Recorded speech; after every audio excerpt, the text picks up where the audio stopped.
Hello. हाँ dear student, तो बढ़ते हैं नेक्स्ट लेक्चर में। नया लेसन स्टार्ट करेंगे आज हम, द्रव यांत्रिकी। ठीक है, द्रव यांत्रिकी लेसन स्टार्ट करने जा रहे हैं।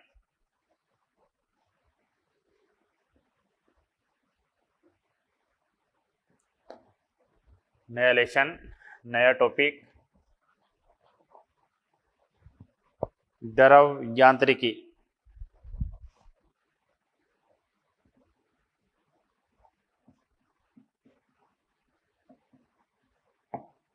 ठीक है, तो इसमें बहुत सारे छोटे छोटे पॉइंट आते हैं जी इस लेसन में। इस लेसन में काफी छोटे छोटे पॉइंट है, उन सबको मिलाकर ये लेसन बनता है, तो वो सारे छोटे छोटे पॉइंट हमें समझने पड़ते हैं जी। तो सबसे पहला पॉइंट आता है जी उनमें, भाई ये द्रव है क्या? द्रव यांत्रिकी के अंतर्गत सिर्फ आप तरल के बारे में पढ़ेंगे क्या? नहीं, इस पाठ में हमें तरल और गैस दोनों के बारे में अध्ययन करना है। ठीक है, तरल और गैस दोनों के बारे में ही पढ़ेंगे हम इस पाठ में। तो सबसे पहला पॉइंट आता है जी घनत्व। घनत्व रो से दिखाते हैं। घनत्व क्या होता है बताओ? घनत्व होता है जी द्रव्यमान बटे आयतन। द्रव्यमान बटे में आयतन, ये होता है घनत्व। द्रव्यमान m है और आयतन v है। द्रव्यमान बटे आयतन घनत्व होता है। ठीक है जी, रो इक्वल टू m बटे v। इसको आप ऐसे भी ले सकते हैं, delta m upon delta v equal to delta rho. Delta m upon delta v equal to delta rho. ठीक है, आगे बढ़िए। घनत्व को एक तो ये तरीका हो गया। घनत्व जैसे पानी का घनत्व हमें याद भी रखना होता है। पानी का घनत्व कितना लेते हैं? पानी का घनत्व लेते हैं 10⁻³ kilogram per metre cube. 10⁻³ kilogram per metre cube ये पानी का घनत्व होता है। पारे का घनत्व, पारे का घनत्व होता है जी 13.6 इंटू में 10⁻³ kilogram per metre cube. 13.6 into 10⁻³ kilogram per metre cube. ये जो आप लेते हैं 10⁻³ किलोग्राम पर मीटर क्यूब, ये पानी का घनत्व कब होता है? ये हम बोल सकते हैं 4 डिग्री सेल्सियस ताप पर। 4 डिग्री सेल्सियस ताप पर यह पानी का घनत्व लिया जाता है जी। ठीक है जी, तो एक आता है जी, इसको घनत्व की इकाई किलोग्राम पर मीटर क्यूब हो गई। किलोग्राम पर मीटर क्यूब, ये तो ये जी एसआई इकाई। एक इसके अंदर और भी इकाई आती है जी, सीजीएस इकाई। वो क्या आती है जी? ग्राम per centimetre cube. Kilogram per metre cube, other इकाई आई है जी ग्राम पर सेंटीमीटर क्यूब। ठीक चल रहे हैं। तो अब अगली बात में आते हैं हम। अगली बात क्या देखिए, विशिष्ट घनत्व। भाई इसको बोलते हैं सापेक्ष घनत्व बोल देते हैं। सापेक्ष घनत्व, या इसका दूसरा नाम है विशिष्ट गुरुत्व। विशिष्ट गुरुत्व, ये किसका घनत्व है? सापेक्ष घनत्व, इसको ऐसे लिख देते हैं जी। इसकी कोई इकाई नहीं है, क्योंकि ये दो घनत्व का अनुपात है, एक घनत्व बटे में दूसरा घनत्व। ऊपर कैसे रहते हैं? किसी भी वस्तु का घनत्व।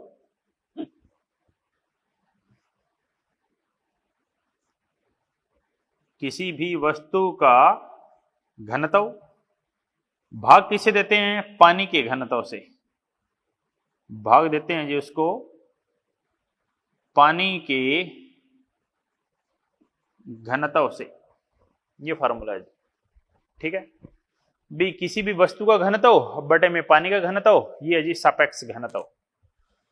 तो सापेक्ष घनत्व का फार्मूला सुनिए ध्यान से। सापेक्ष घनत्व का फार्मूला, किसी भी वस्तु का घनत्व बटे में पारे का घनत्व है। अब जैसे सापेक्ष घनत्व आपको लेना है जी, पारे का ही लेना पड़ जाए, मान लिया पारे का सापेक्ष घनत्व बताओ कितना होगा? पारे का सापेक्ष घनत्व कैसे? भाई सबसे पहले तो आप पारे का घनत्व लीजिए और उसको पानी के घनत्व से भाग कर दीजिए। पारे का घनत्व कितना है? 13.6 इंटू 10⁻³ इसको भाग कर देते हैं जी हम 10⁻³ से, ये कैंसिल हो जाएगा तो ये आएगा जी 13.6। ये सापेक्ष घनत्व है, किसका है जी ये सापेक्ष घनत्व बताओ? पारे का, ये पारे का सापेक्ष घनत्व है। ठीक है जी, ओके आगे बढ़े अगली बात पर। पानी का सापेक्ष घनत्व कितना ले सकते हैं? 1 ले सकते हैं। सापेक्ष घनत्व पानी का, पानी है और उसका सापेक्ष घनत्व लेना है जी। सापेक्ष घनत्व पानी का लेना है तो यहां पर भी पानी का घनत्व है और नीचे भी पानी का घनत्व है तो आ जाएगा जी 1।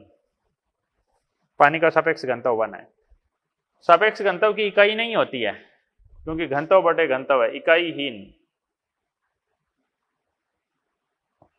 इकाईहीन तथा विमाहीन।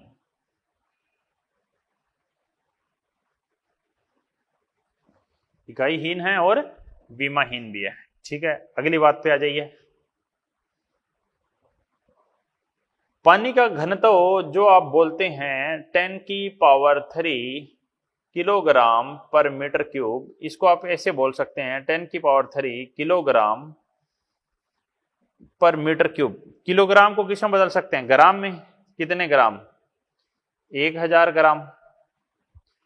मीटर, मीटर को क्या बदल सकते हैं? 10⁻² सेंटीमीटर। तो देखो कितना आया, ऊपर है 10⁻6 ग्राम, नीचे आया 10⁻6 सेंटीमीटर क्यूब। ये दोनों कैंसिल हो गया तो ये क्या आया? 1 ग्राम पर सेंटीमीटर क्यूब। कितना आया जी? 10⁻³ kilogram per metre cube is equal to 1 gram per centimetre cube.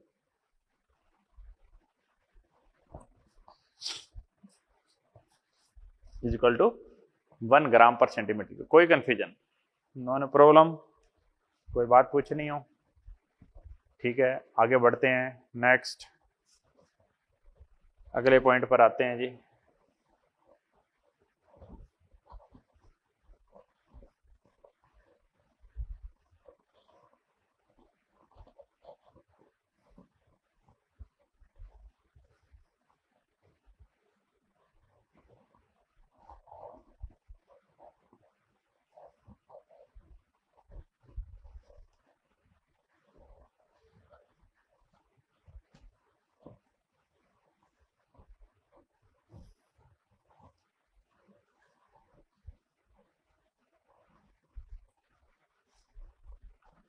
ठीक है जी, अब मिश्रण का घनत्व कैसे लेते हैं? मिश्रण, मिक्सर का घनत्व भी, दो जितने द्रव्यमान है सभी द्रव्यमान को ले लीजिए, M1 M2 M3। सभी आयतन है, सभी आयतन को ले लीजिए, V1 V2 V3। ठीक है, सभी द्रव्यमान और सभी आयतन को आपस में भाग दे दीजिए, मिश्रण का घनत्व आ जाएगा जी। ठीक है जी, तो इसको ऐसे बोल देते हैं सभी द्रव्यमान का योगफल बटे सभी आयतन का योगफल। जैसे दो वस्तु लेते हैं जी, दो वस्तु ले रहा हूं मैं। एक वस्तु का द्रव्यमान M1 है, दूसरी वस्तु का द्रव्यमान M2 है, इसका आयतन V1 है, इसका आयतन V2 है। ठीक है, तो इनका दोनों का मिक्स करेंगे तो वही फार्मूला लगेगा M1 M2 upon V1 plus V2। तो इसका जो फार्मूला मैं बनाने जा रहा हूं, देखिए क्वेश्चन मैं इस तरह से बनाने जा रहा हूं। क्वेश्चन की फॉर्मेट देखिए, दो पदार्थ का घनत्व ρ1 तथा ρ2 है, उनका द्रव्यमान M1 और M2 है। बस एक तो ये सवाल दिया है। दूसरा, दो पदार्थ जिनका घनत्व ρ1 तथा ρ2 है, उनका आयतन V1 और V2 है। बस एक में द्रव्यमान दे दिया, एक में आयतन दे दिया। ठीक है जी, अब हमें इनके आयतन दिए नहीं है, सवाल यहां तक है। तो सॉल्यूशन अगर हम करें तो आप इसका पहले भाग का आयतन निकालोगे, आयतन क्या होगा जी? M1 by ρ1। दूसरे भाग का आयतन निकालोगे V2, वो क्या होगा जी? M2 by ρ2। होगा कि नहीं बताओ? V1 आ गया, V2 आ गया। तो अब आप रो मिक्सचर कैसे लगाएंगे formula? m1 plus m2 upon v1 plus v2। ठीक है, रो मिक्सचर का formula m1 plus m2 upon v1 plus v2। m1 plus m2, v1 की जगह आ गया m1 बाई रो 1 और इसकी जगह आ गया m2 बाई रो 2। ठीक है जी, ये फार्मूला बन गया जी। अब इसका आगे आप स्पेशल केस ले सकते हैं। इसका क्या स्पेशल केस लें? यदि m1 बराबर m2 बराबर m के हो जाए, m1 m2 है वो दोनों m के बराबर हो जाए, तो क्या बोलेंगे? तो मिश्रण का द्रव्यमान आएगा, m1 की जगह m बोल दें और m2 की जगह भी m बोल दें, m कॉमन ले लें, लघुत्तम आ जाएगा रो 1 रो 2, यहां पे आ जाएगा जी रो 2 और यहां पे आ जाएगा जी रो 1। ठीक है, तो फाइनल फार्मूला क्या मिलेगा?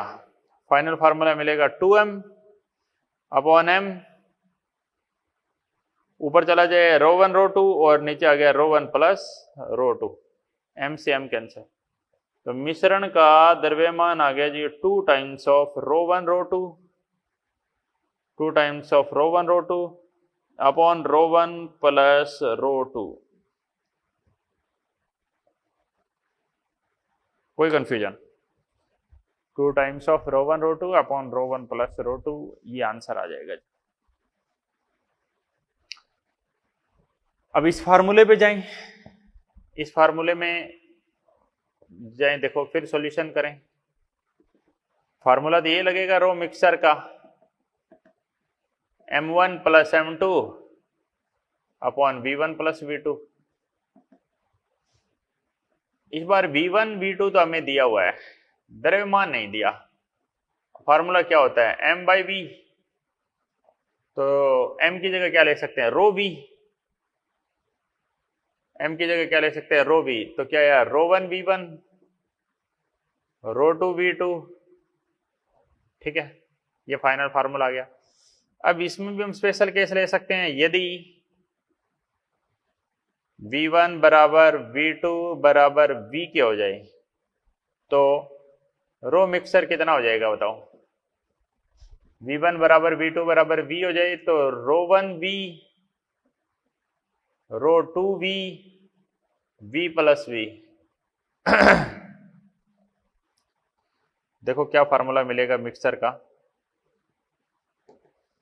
v कॉमन, रो 1 प्लस रो 2 upon v plus v 2v, v से v कैंसल। रो मिक्सचर का आएगा जी row 1 plus row 2 divide by 2, row 1 plus row 2 by 2 और एक फॉर्म 2 रो 1 रो 2 अपॉन रो 1 प्लस रो 2। ठीक है जी, कोई दिक्कत हो, कोई बात पूछनी हो, यहां तक पूछ सकते हैं। सही चल रहे हैं? आगे बढ़िए अगली बात पर।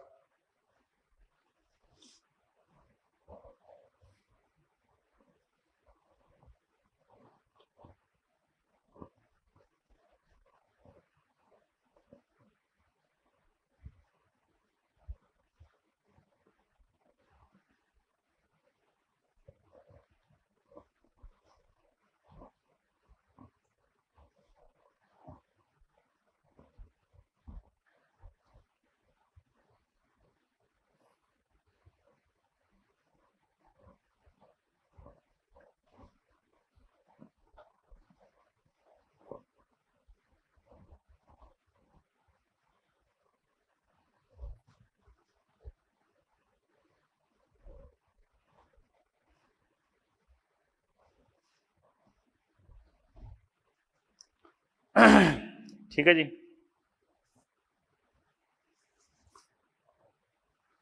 अब अगला टॉपिक आता है जी द्रव का दाब।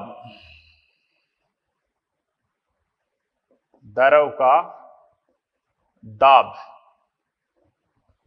द्रव का दाब क्या है? देखिए दाब आप पहले भी पढ़ चुके हैं। दाब होता है जी बल बटा क्षेत्रफल, लंबवत बल लगता है न्यूटन पर मीटर स्क्वायर और ऐसा इकाई बोले तो पास्कल में इसको हम लेते हैं। अब दरो किस तरह से दाब लगाता है, एक दो हम और चीज हम यूज करेंगे यहां पर। एक टर्म आती है जी वायुमंडलीय दाब। भाई वायुमंडल है वो एक दाब लगाता है जी, वायुमंडल है वो दाब लगाता है जी। किस तरह से देखिएगा, वायु मंडलीय दाब, वायुमंडलीय दाब एटीएम, 1 एटीएम 1 वायुमंडलीय दाब कितना होता है जी, 1.013 इंटू 10⁻⁵ पास्कल। 1.013 इंटू 10⁻⁵ पास्कल होता है। पृथ्वी के वायुमंडल का दाब होता है, मौसम व ऊंचाई के साथ परिवर्तित होता है। समुद्र के तल पर यह दाब माना जाता है जी। आप ऊंचाई पे जाओगे तो ये दाब कम हो जाता है, ठीक है। ये समुद्री तल पर इतना माना जाता है जी। ATM atmospheric pressure, full form होता है इसकी एटमॉस्फेरिक प्रेशर। एटीएम वायुमंडलीय दाब को बोलते हैं एटमॉस्फियर, एटमॉस्फेरिक प्रेशर, यही है एटमॉस्फेरिक प्रेशर, वायुमंडलीय दाब 1 एटीएम बोलते हैं इसको। पास्कल बोल देते हैं न्यूटन पर मीटर स्क्वायर, इसको लगभग हम 10⁵ भी लेते हैं पास्कल में, या बोलें तो न्यूटन पर मीटर स्क्वायर में, ठीक है जी। ओके, ये वायुमंडल है वो प्रेशर लगाता है जी। वायुमंडल के ऊपर प्रेशर लगता है, गहराई के साथ ऊंचाई के साथ ये बदलता जाता है जी। गहराई बदलेगी तो ये दाब कम ज्यादा होता जाता है, ठीक है। अब बात आती है जी, मैं यहाँ पर जैसे दाब अलग अलग लूं, जैसे कंटेनर लेता हूं, एक ये कंटेनर लिया मैंने इस शेप का, एक मैंने कंटेनर लिया है इस शेप का,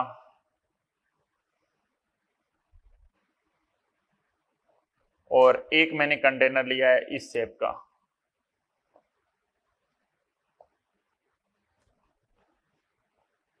ये कंटेनर सभी ग्राउंड पे रखे हैं मान लिया मैंने, ठीक है। इनके एरिया अलग अलग है जी, एरिया अलग अलग है। इसका एरिया कम है, इसका ज्यादा है, इसका और कम है। ये मोर एरिया, लेस एरिया, और लेस एरिया। मैं बोल रहा हूं सब में सेम हाइट तक लिक्विड भरा हुआ है जी कोई, ठीक है। सब में यहां तक, इस हाइट तक, ये हाइट सब में सेम है, सब में सेम हाइट तक कोई लिक्विड भरा गया है, ठीक है जी।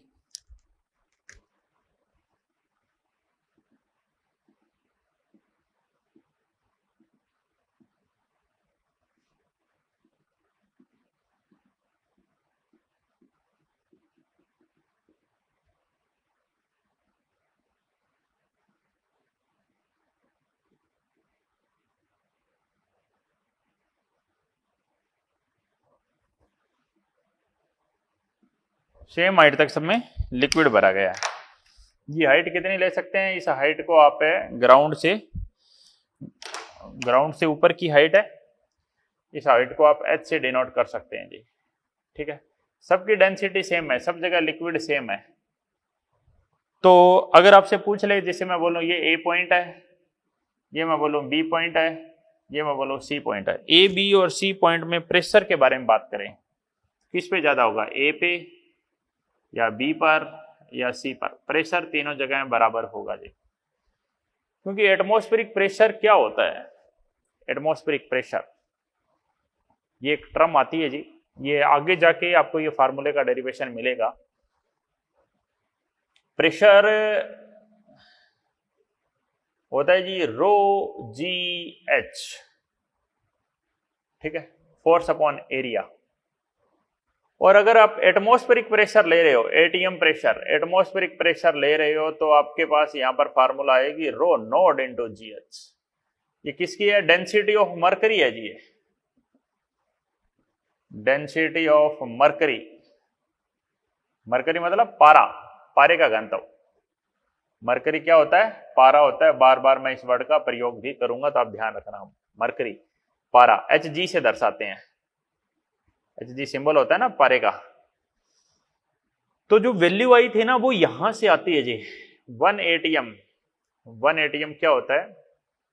रो नोड जी एच। 1 एटीएम को बताऊं और क्या बोलते हैं? देखो मैं यहां पे आपको बता देता हूं। 1 एटीएम ये जो होता है इसको बोलते हैं जी 76 सेंटीमीटर ऑफ एच जी।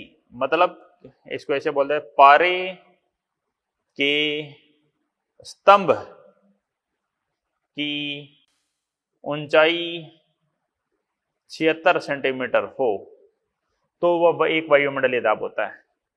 तो उस दाब को क्या बोलते हैं? 1 एटीएम बोलते हैं। 76 सेंटीमीटर या फिर आप इसको ऐसे बोलते हैं 760 मिलीमीटर ऑफ एच जी।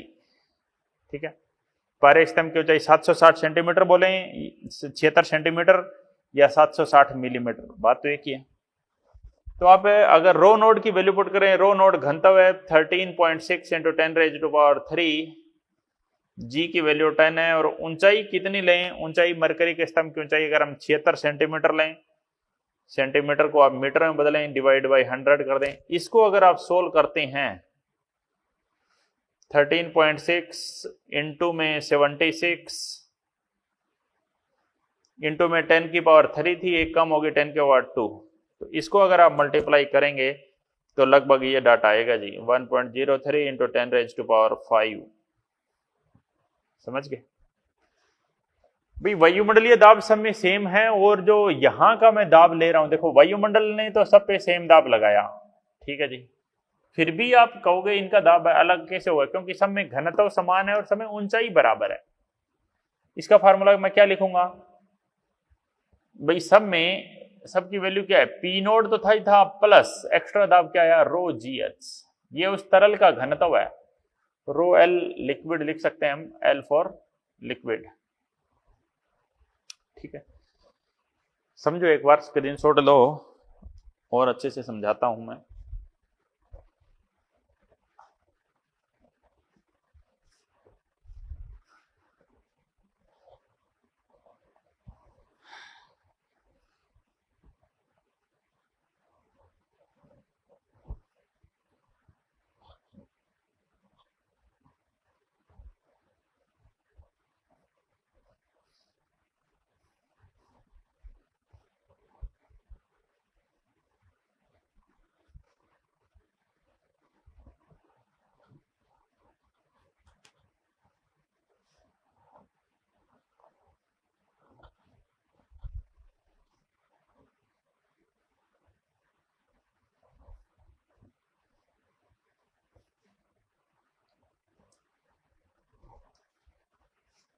हाँ जी, देखो बात ये कि जितनी ज्यादा गहराई में जाओगे उतना ज्यादा प्रेशर बढ़ता जाता है जी। ठीक है, इस बात को आप जितना जल्दी समझ लोगे उतना फायदा है। क्या बात है? देखिए भाई, यहां पर मैं कहूं कि इस पॉइंट पर मुझे प्रेशर निकालना है, एक पॉइंट ये है, यहां कहूं मैं P1 प्रेशर है। ठीक है जी,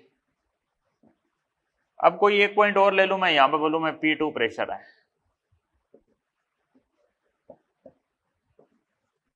ठीक है यहां सराउंडिंग जहां पे एयर होगी ना, एयर वायु, जहां पे वायु होगी वहां वायुमंडलीय दाब होगा जी। जहां पे वायु होगी वहां पर होगा जी वायुमंडलीय दाब। ठीक है जी, तो इस ऊंचाई को मैं बोलूं, ये ऊंचाई कितनी है जी? इस ऊंचाई को मैं बोलूं ये h1 है। इस ऊंचाई को मैं बोलूं ये ऊंचाई क्या है? ये ऊंचाई h2 है। h1 h2 दो ऊंचाई है।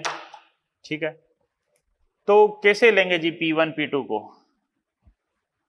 P1 P2, P1 क्या आएगा बताओ? P1 आएगा जी P नोड प्लस में रो जी H1। रो कौन सा? जो ये तरल है। अगर ये पानी है तो पानी का घनत्व लेना है, ये कोई अदर है जैसे कोई तेल है तो उस तेल का घनत्व लेना है। P नोड प्लस में रो जी H2। ठीक है, समझ रहे हैं? अब अगर मान लेता मैं यहां पर एक बॉक्स होता, इन दोनों के बीच में मैं ये से कह दूं जी एक बॉक्स है, ये एक बॉक्स है जिसके ये एक सॉलिड ऑब्जेक्ट है। ऐसे, ये एक सॉलिड ऑब्जेक्ट है, ठीक है। इसकी लेंथ मैं एल ले लेता हूं, एल लेंथ के क्यूबिकल ब्लॉक है, लेंथ ब्रेड्थ हाइट एल ही है इसकी, ठीक है। तो दाब में अंतर कितना आया है जी? दबांतर, दबांतर कितना आया? Delta P. डेल्टा पी की वैल्यू आई जी P2 minus P1। P2 minus P1, P2 कितना है बताओ? P नोड प्लस में रो GH2, P नोड प्लस में रो GH1, ठीक है। दाब को क्या लिख सकते हैं आप? बल बटा क्षेत्रफल, ठीक है जी। पी नोड से पी नोड कैंसिल हो गया, रो जी H2 माइनस H1 बच गया, बल बटा क्षेत्रफल आ गया। रो जी H2 माइनस H1 की जगह मैं L लिख सकता हूं जी, L। रो जी H2 माइनस H1 की जगह मैं क्या ले लूं? L इसकी लेंथ ले सकता हूं, F बाई ए। F क्या होगा जी? रो जी लेंथ इंटू एरिया, लेंथ भी ब्लॉक की और एरिया भी ब्लॉक का, तो ये आ गया जी rho G V, length into area. Length into area को वॉल्यूम बोल दें। वी यहां पर क्या है? आयतन,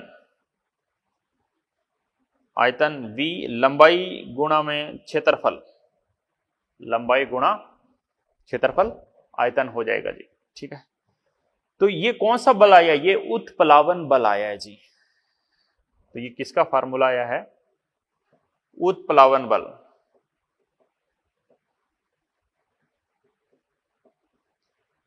उत्प्लावन बल का फार्मूला है रो जी वी। रो किसका घनत्व? तरल का घनत्व। वी क्या है यहां पर? आयतन। किसका आयतन? वस्तु का आयतन, वस्तु का आयतन है जी। तरल का आयतन नहीं, वस्तु का आयतन। कौन सा आयतन? वस्तु का वह आयतन जो तरल में डूबा हुआ है।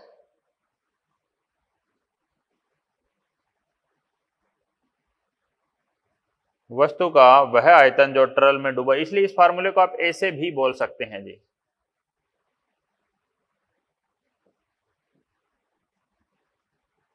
इस फार्मूले कैसे लिखते हैं? रो तरल, G V inside, V inside, V inside मतलब वो भाग जो अंदर डूबा हुआ है, वी इन बोल देते हैं इसको, ठीक है। रो जी वी, तरल का, वस्तु का वह भाग जो अंदर, भाई कई बार वस्तु पूरी नहीं डूबी होती, जैसे बोले ये वस्तु है जी और तरल यहां तक है मान लिया,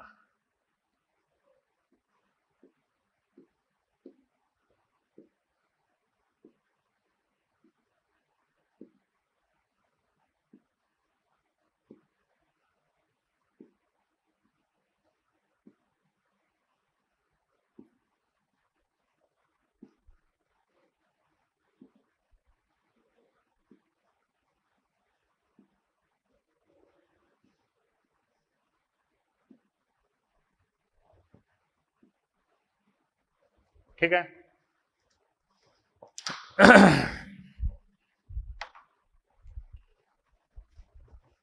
ये भाग है जी, ये आयतन लेना पड़ेगा आपको, वीन। वीन वो आयतन, वस्तु का वो आयतन जो तरल में डूबा हुआ है, क्योंकि उत्प्लावन बल उसी पे लग सकता है।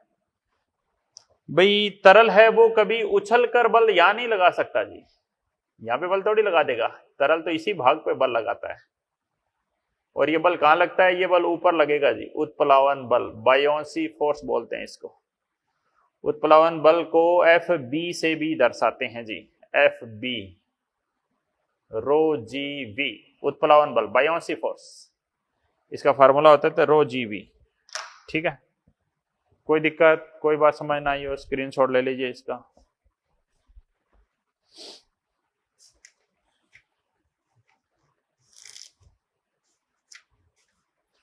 काफी क्वेश्चन है इस पे। आर्किमिडीज का सिद्धांत भी बोल देते हैं इसको। ये किसका सिद्धांत है? आर्किमिडीज का सिद्धांत है जी। आपको लिखना हो हेडिंग तो यहाँ हेडिंग लिख देना, आर्किमिडीज का सिद्धांत है ये पूरा जो बोर्ड पे लिखा हुआ है ये आर्किमिडीज का सिद्धांत है। क्या सिद्धांत है? यदि किसी भारी वस्तु को पानी में डुबाया जाता है तो उसका भार हवा की तुलना में कम हो जाता है, क्योंकि पानी उसके ऊपर की ओर एक बल लगाता है जिसे उत्प्लावन बल कहते हैं। जब बल वस्तु के द्वारा विस्थापित द्रव के बराबर होता है, यह बल वस्तु के द्वारा विस्थापित द्रव, वस्तु कितना द्रव को हटा रही है उसके बराबर होता है। जब किसी वस्तु को आंशिक या पूर्णतः रूप से डुबोया जाता है तो यह वस्तु के द्वारा विस्थापित द्रव के भाग के बराबर बल को उत्प्लावित होती है। आर्किमिडीज का सिद्धांत कहलाता है जी। ठीक है। उत्प्लावन बल का अनुप्रयोग बिंदु विस्थापन द्रव के केंद्र से का होता है, यानी मतलब केंद्र से होते हुए जाता है जी ऊपर की ओर। ठीक है, समझ गए। अब आगे आते हैं जी अगले पॉइंट पर। अब इसमें काफी बात पढ़नी है हमें। दाब स्टार्ट हो गया है।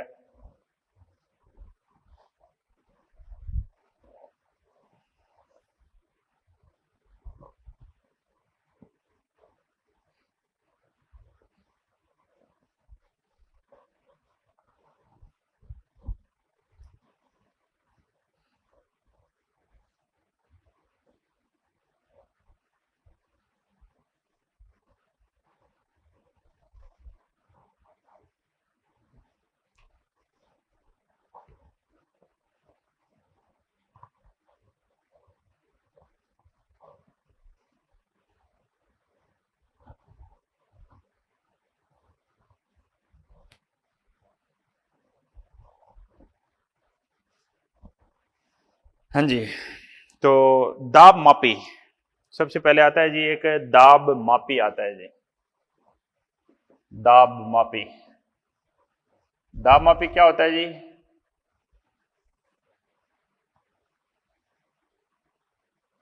ये दाब मापी है जी। इसमें पारा भरा जाता है जी। ठीक है, ये पारे का स्तंभ है, पारे का स्तंभ। ठीक है,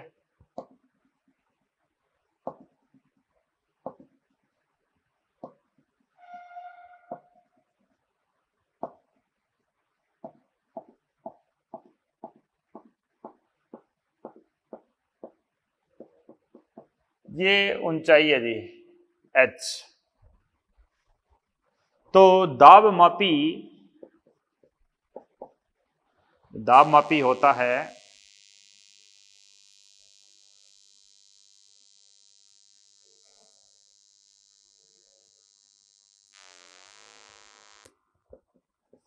दाब मापी, वो मापता है जी रो जी एच।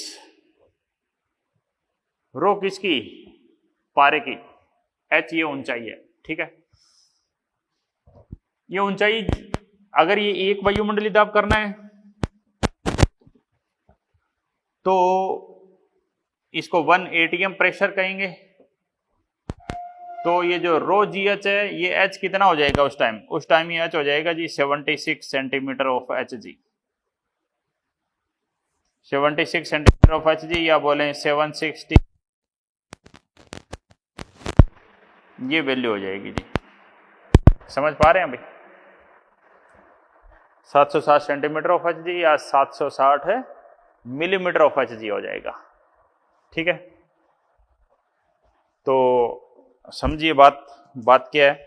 यह उपकरण वायुमंडलीय दाब को मापने में प्रयोग किया जाता है। सिद्धांत के अनुसार किसी भी द्रव को दाब मापी में भरा जा सकता है, किंतु पारे को उसके उच्चतम घनत्व के कारण प्रयोग में लिया जाता है। पारे का घनत्व सबसे ज्यादा माना जाता है जी, क्योंकि यह क्योंकि यह सुगम आकार का उपकरण बनाने में मदद करता है। ठीक है जी। अगर आपको बोले इसके ऊपर वाले भाग में यहां पर दाब कितना होगा, यहां ऊपर, यहां पे निर्वात होता है जी, यहाँ पे क्या होता है बताओ, यहाँ पे होता है जी निर्वात, निर्वात के कारण यहाँ पर दाब क्या होता है बताओ, 0 होता है जी। ठीक है। पारा दाब मापी वायुमंडलीय दाब को सीधे ही पारे के स्तंभ की ऊंचाई के पाठ्यांक को दर्शाता है। दाब मापी की ऊंचाई 760 मिलीमीटर होती है तो वायुमंडलीय दाब के बराबर होता है जी। ठीक है। एक होता है जी मैनोमीटर, इसी तरह का होता है, ये तो है दाब मापी, बैरोमीटर बोल देते हैं इसको। एक होता है जी मैनोमीटर।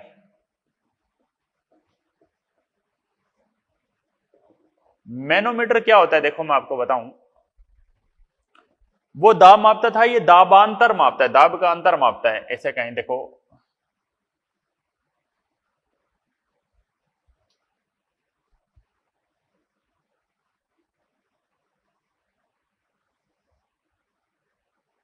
यहां पे एक ट्यूब होती है,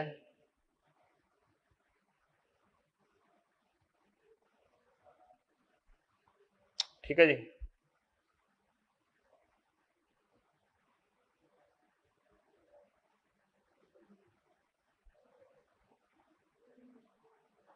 ठीक है जी। इसमें भी पारा भरा जाता है जी।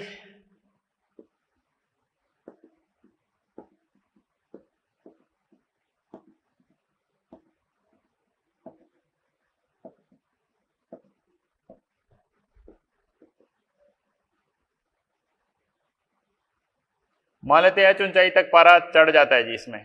ठीक है, समझ गए। यह उपकरण किसी पात्र के अंदर स्थित गैस दाब की गणना करने के लिए प्रयोग में लिया जाता है। इसमें यू आकार की नली में सामान्यतः पारा भरा जाता है जी। भाई समान ऊंचाई पर, जैसे मैं बोलूं इस बिंदु पर और इस बिंदु पर, आपको अगर बंद नहीं कर रहा हूं मैं पाइप, यही है, मैं कहूं कि ये 2 बिंदु लेता हूं मैं, यहां पर एक बिंदु यहां लिया, एक बिंदु यहां लिया, यहां पर दाब P1 और यहां पर दाब P2 है, तो आप क्या कहेंगे जी, P1 और P2 दोनों बराबर है। ठीक है, आगे देखिए, P1 पात्र के गैस का दाब, P2 वायुमंडलीय दाब हो गया। ठीक है, और ये दाब की बजाय दाब का अंतर मापता है जी। जैसे मैं कहूं यहां तो वायुमंडलीय दाब है जी P0 और यहां पर कोई दाब है जी P, तो मैनोमीटर क्या करता है, मैनोमीटर दाबांतर मापता है। P minus P0 is equal to rho ji h, P minus P0 is equal to rho ji h, ये दाबांतर मापता है जी। ठीक है, ओके, आगे बढ़े। एक दाब मापी है बैरोमीटर, एक मैनोमीटर, इसको गेज दाब भी बोल देते हैं। दाब का जो अंतर होता है ना, इसको बोलते हैं गेज दाब, गेज प्रेशर, लिख दीजिए, गेज दाब इसी को बोलते हैं।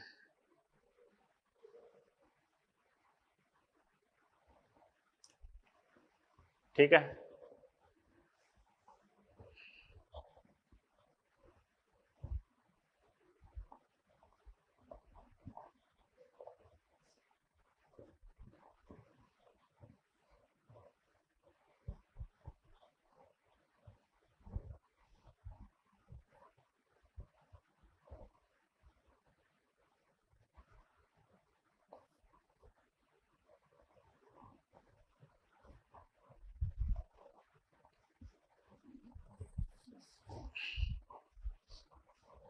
आगे बढ़े, अगली बात पर आइए। दाब मापी हो गया, मैनोमीटर हो गया। अब पात्र के आसपास दीवारों पर बल भी लगता है जी। एक छोटा सा पॉइंट है, ये बता देता हूं, पात्र के आसपास दीवारों पर बल, इसका आपको सीधा फार्मूला याद रखना पड़ेगा जी। एक घनाभ के आकार का मैं बॉक्स लेता हूं,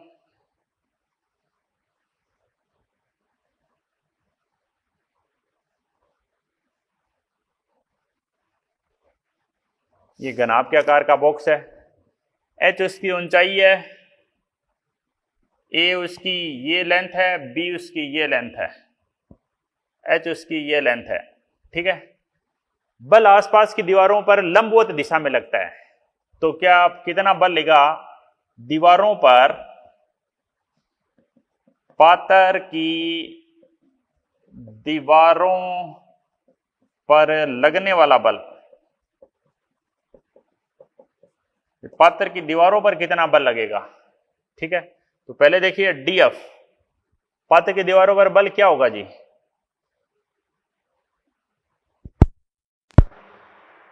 तो F इंटू ए, भाई P इंटू ए, P इंटू ए, क्योंकि दाब का फार्मूला क्या लगाते हैं, बल बटा क्षेत्रफल, तो बल क्या हो जाएगा दाब इंटू ए। दाब की जगह क्या फार्मूला लगाएंगे, रो जी, कितनी ऊंचाई तक ले रहे हैं, एक छोटा सा अल्पांश ले लेते हैं, यहां पर एक छोटा सा अल्पांश ले लेते हैं dx मोटाई का, मैं बोल रहा हूं उस पर जो यहां से x दूरी पर है, ठीक है, और जिस पर बाहर की तरफ बल लग रहा है जी df, ठीक है। तो रो जी कितनी ऊंचाई है x, h की जगह मैंने x ले लिया, और क्षेत्रफल क्या लूं बताओ, इस पट्टिका का क्षेत्रफल कितना लेगा, इसकी चौड़ाई कितनी है b, मोटाई कितनी है dx, b dx, ये df आ गया। अब df को आप 0 से h अवकलन कर दीजिए जी, rho G B x dx, ठीक है। रो जी बी एक्स dx कहां से कहां कर दूं, 0 से h, तो क्या आएगा जी, rho G B X square by 2, कितना आएगा जी, रो जी बी,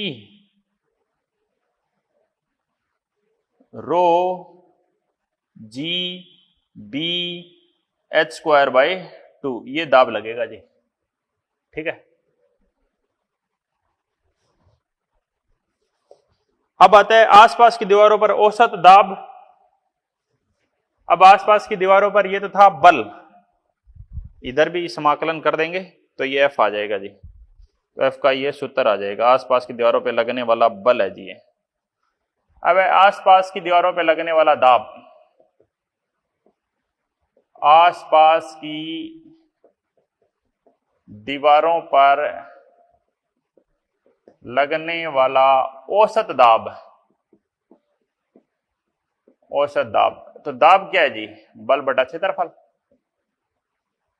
दाब निकालना है वो तो बल बटा क्षेत्रफल ही हो जाएगा जी,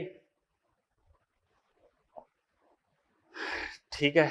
तो बल कितना था, rho G B H square by 2, क्षेत्रफल, क्षेत्रफल को मैंने b इंटू डी एक्स बोला है, b इंटू डी एक्स, ये ऊंचाई कितनी हो जाएगी जी, ये dx बढ़ते बढ़ते लास्ट में कितनी हो जाएगी जी, h हो जाएगी। भाई एक भाग का क्षेत्रफल लूं मैं, ये देखो ये एक भाग है, इसकी ऊंचाई h है, चौड़ाई इसकी कितनी है b, इसका क्षेत्रफल कितना आएगा b इंटू एच, b से b एक h से एक h, तो वही फार्मूला आएगा 1/2 रो जी एच। दाब तो होता है रो जी एच, औसत दाब, एवरेज दाब है ये, ए बी एवरेज औसत, रो जी एच बाई 2, दो फार्मूले हैं थोड़े अजीब से हैं, आपको इनको ध्यान रख लोगे तो ही ठीक है जी। दाब के कारण आसपास की दीवारों पर बल आघूर्ण पूछ ले, भाई आसपास की दीवारों पर बल आघूर्ण कितना लगेगा, भाई अंदर तरल भरा है तो वो बाहर की तरफ मोड़ने की कोशिश करेगा, देखो दाब, हालांकि बहुत डीप में बता रहा हूं, ये बात काम में आती नहीं है, दाब के कारण बल आघूर्ण, बल आघूर्ण टॉर्क, टॉर्क का फार्मूला क्या लगाते थे जी, R cross F, R cross F ही लगाते थे। तो एक तो ले लीजिए डीएफ ले लेंगे, क्योंकि डी इसको समाकलन तो करना ही पड़ेगा जी, तो देखो डी टॉर्क, आर कितना लें, ये एच है, ऊपर वाला एक्स है, तो ये नीचे वाला भाग मुड़ेगा, तो ये क्या आ जाएगा जी एच माइनस एक्स, और डीएफ कितना आ गया, डीएफ आ गया वो देखो पहले वहां लिया था, रो जी x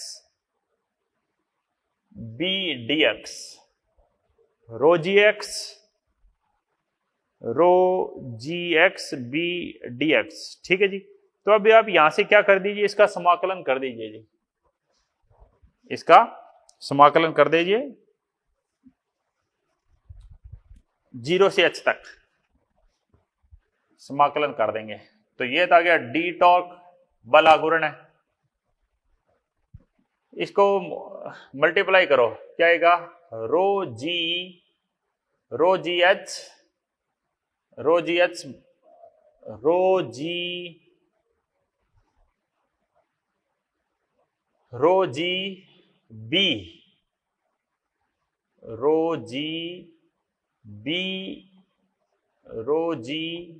B H X D X. एक तो ये बना, दूसरा क्या मिला,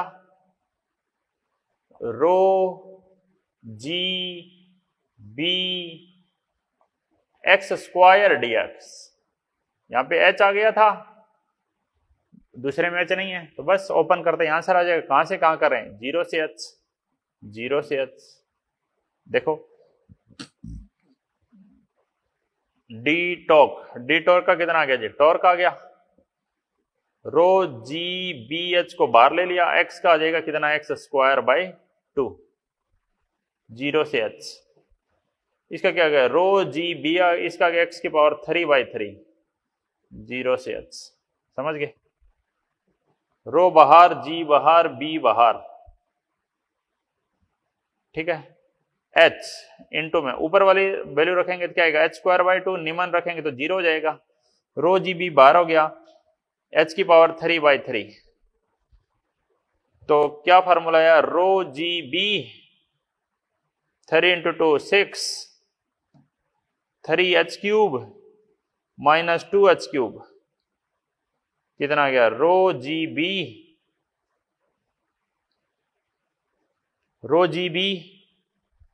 h³/6, रो जी बी h³/6, ये वैल्यू आ जाएगी जी, रो जी बी h³/6, ये बल आघूर्ण आ जाएगा जी। ठीक है जी।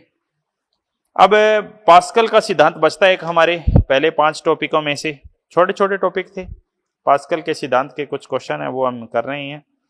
उसके अलावा जो बात थी वो मैंने आपको बता दी है जी। ठीक है, तो देखो मैं एक बात और बताता हूं, समझना। बल आ गया, दाब आ गया, बल आघूर्ण आ गया।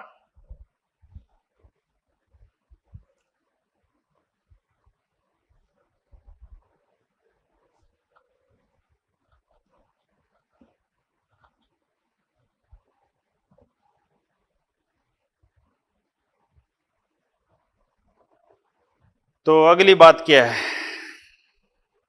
अगली बात देखिए। हाँ, अगली बात कहते हैं जी, एक समान ऊंचाई पर दाब बराबर होता है जी। जैसे उन्होंने ये एक टब में एक पात्र ले रखा है, ऐसे ऐसा पात्र है, ऐसा, ठीक है, इसमें तरल भरा गया जी।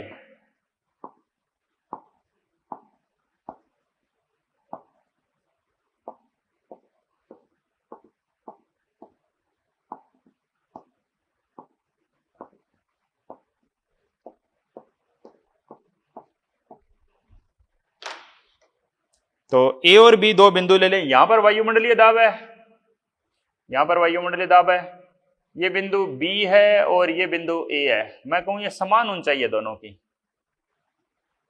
इसकी ऊंचाई है चाहे इसकी भी ऊंचाई है, चाहे समान ऊंचाई है, तो ए और बी पर दाब बराबर होगा, चाहे कुछ भी हो जाए, समान ऊंचाई पर दाब बराबर रहता है जी। ठीक है, जब गहराई के साथ गहराई में आप जाते हो तो गहराई में दाब, गहराई h के साथ गहराई में दाब कैसे बदलता है जी, देखो सुनिए, ग्राफ बनाने जा रहे हैं। ये दाब है, ये h है जी। यहां पर वायुमंडलीय दाब से स्टार्ट करते हैं P नोड से, ये धीरे धीरे बढ़ता ही जाता है जी, क्योंकि किसी बिंदु का दाब कैसे निकालते हैं आप, P नोड प्लस में रो जी एच। P नोड क्या है, वायुमंडलीय दाब है। P नोड क्या है, P नोड यहां पर वायुमंडलीय दाब है जी, वायुमंडलीय दाब। ठीक है, ठीक है जी, कोई प्रॉब्लम नहीं है, नो प्रॉब्लम। दाब मापी, मैनोमीटर, बैरोमीटर, ये सारी बात पढ़ दी है। तो ये उदाहरण कर लेना जी। आज का होमवर्क ये है, पहले 3 उदाहरण करने हैं आज आपको। उसके बाद पास्कल का नियम हमने पढ़ा है, उसके बारे में उत्प्लावन के बारे में बात। पास्कल का नियम नहीं पढ़ा हमने, आर्किमिडीज का सिद्धांत पढ़ा है, उस पर सवाल हम अभी अगली क्लास में करेंगे जी। ठीक है। हाँ, एक दो और भी बात बताऊं छोटी छोटी। देखो, जैसे गतिमान तरल है, गतिमान तरल आप 3 अलग अलग बिंदु ले लेते हैं। देखो, जैसे एक ये बिंदु ले लिया, एक जैसे बोले ये बिंदु ले लिया, एक जैसे बोले ये इस तरह से ले लिया। यहां से तरल अंदर जाता है और यहां से तरल बाहर जाता है। ठीक है। मैं कहूं अगर तीनों में तरल समान ऊंचाई तक चढ़ जाता है तो ये जा रहा है जी इस तरह से। तरल इसमें भी ऊपर तक चढ़ गया है यहां तक, और इसमें भी ऊपर तक चढ़ गया है यहां तक, और इसमें भी तरल यहां तक चढ़ गया है। सब में तरल समान ऊंचाई h तक चढ़ जाता है तो क्या करेंगे बताओ? तरल समान है, रो है। यहां पर भी देखो, यहां पर भी सब जगह घनत्व तो रो ही है।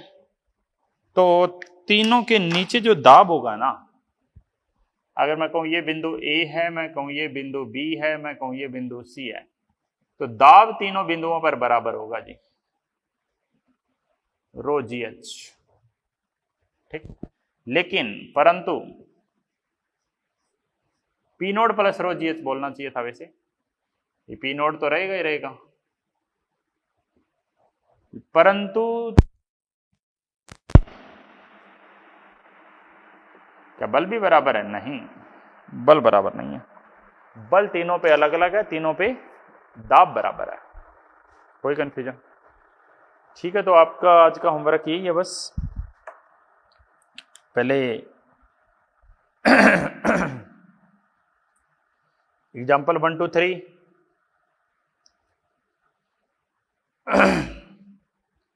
स्टेज 1 के क्वेश्चन 1 to 10 कर लेना। देख लेना भी कोई पास्कल का क्वेश्चन नहीं हो, 1 to 5 ही कर लेना। फिर कोई पास्कल का क्वेश्चन ना हो वहां पर, पास्कल अगली क्लास में आएगा। ठीक है जी, मिलते हैं नेक्स्ट क्लास में। ओके, ठीक है।